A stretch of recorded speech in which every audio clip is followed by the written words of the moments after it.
Hi everybody, this is Molenga and welcome back to my channel. Thank you for joining me on a journey of personal and spiritual development. I'm starting today's video with two questions. Are you ready for what you're praying for? And then number two, if that opportunity were to knock on your door today, would you be ready or would you start getting ready? If you're anyone that set goals for this year, then this video is definitely for you. So I'm going to start it by defining what ready means, because sometimes we think we have an understanding of the word until we check it in the dictionary and realize we've learned something new. So here are some descriptions. It means to be prepared and suitable for fast activity. And then to be prepared mentally or physically for some experience or action is to be completely prepared or in fit condition. So if I were to rephrase the question, I would say, are you completely prepared and in fit condition for the prayer, for the appearance of the prayers that you've been praying? Okay, a bit confusing, but you understand what I mean. All right, and so in today's video, I'm referencing the parable of the 10 virgins. So 5 of them are called wise, and the other 5 are called foolish. And remember, the Bible called them foolish for not being prepared. I didn't. So just before I give you the 5 keys, excuse me, the 5 keys that I learned, from that parable, let me give a backdrop. So there are 10 virgins who are going to meet a groom. They're carrying their lamps with them. It's at night. But the groom is delayed. We don't know why, but he's delayed. And so the 4 slip. Sometime during the night, there's a commotion. The groom is here. The groom is here. That's my paraphrase. And the brides, the virgins get up and find out that their lamps are going low. And 5 wise virgins had extra oil, so they just fill up their lamps and they're good to go. But the other 5 were unprepared for this, eventuality, so they didn't have enough. They asked the wise ones for some, and my further paraphrase is the wise ones said, look, ladies, would like to help you, but we only have enough for ourselves. But if you go to the shops, you can go and get your oil. And that's exactly what the foolish virgins did. They went off to the shops. But while they were away, the groom arrived. And the 5 wise ones were invited into the banquet and the door was shut. And by the time the foolish virgins came, there was, they'd been shut out. And, we don't want to be shut out from our opportunities because we are not prepared. And so here are the 5 lessons that I learned. Number 1, preparation is key. It's not a nice to have. It's not an option. It's a key, right, to us, maximizing our opportunities, all right?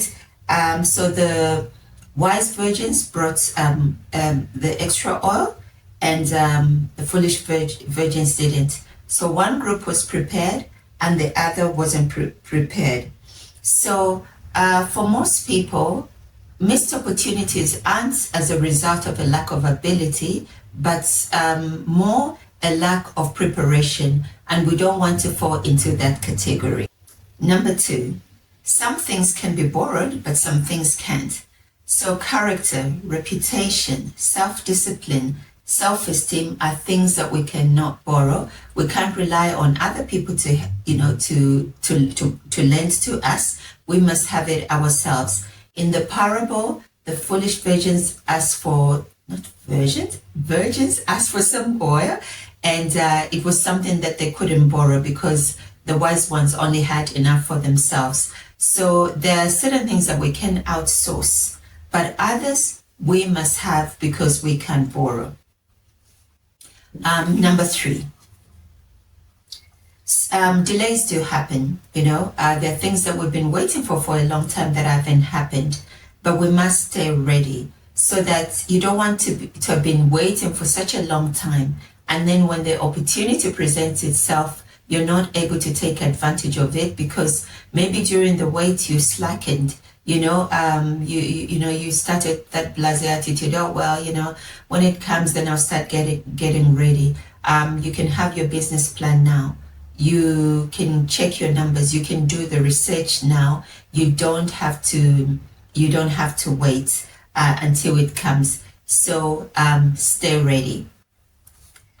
Number 4, opportunities have a window. There's a saying, and I'm paraphrasing it, that opportunities must be seized in the season of the opportunity. So, and granted, there's some things where they can say, oh, you don't have this document, okay, come tomorrow. But others, you don't have the document, okay, next one, come through. If that next person has a document that you didn't have, then they'll get the deal that you've been craving and you've been praying for. So it's not that God didn't put you in front of the right person, it's that you weren't prepared to take advantage of the situation. All right. And then number 5, be spiritually and practically ready. In the parable, we're told, about the oil. And, for the most part in the Bible, when they're talking about oil, it usually means the Holy Spirit. So it's spiritual things. It's spiritual things, like faith. You must have your own faith. I spoke about the intangibles like self-discipline, self-esteem. Those are intangibles that we can't measure, but they're still very important. So balance your spiritual preparedness with your practical preparedness. And then as we round up, let me just see that I've covered everything. So I would like to ask you, another question. What oil should you have now? Like, is it knowledge? Is it skill? Is it maybe to become a little bit tech savvy? Is it financial wisdom? Is it somebody, do you need to know how to check your numbers? What do these numbers mean? So that you're able to answer the question. So if you can do that, at least you would have done your part. I've said before in one of the videos is that there's a God part and there's a you part. So make sure that your end is covered, because you can be sure that God always covers his end.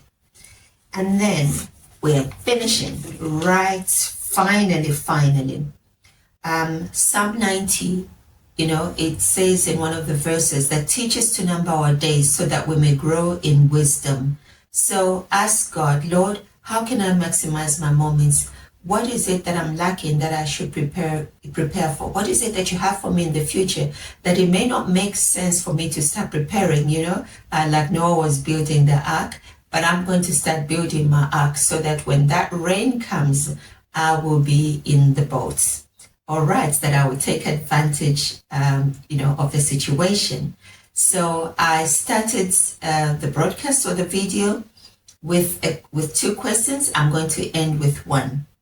What are you doing today to prepare for tomorrow? What are you doing today to prepare for tomorrow? And that's it for today. Until the next video, it's bye-bye and stay ready.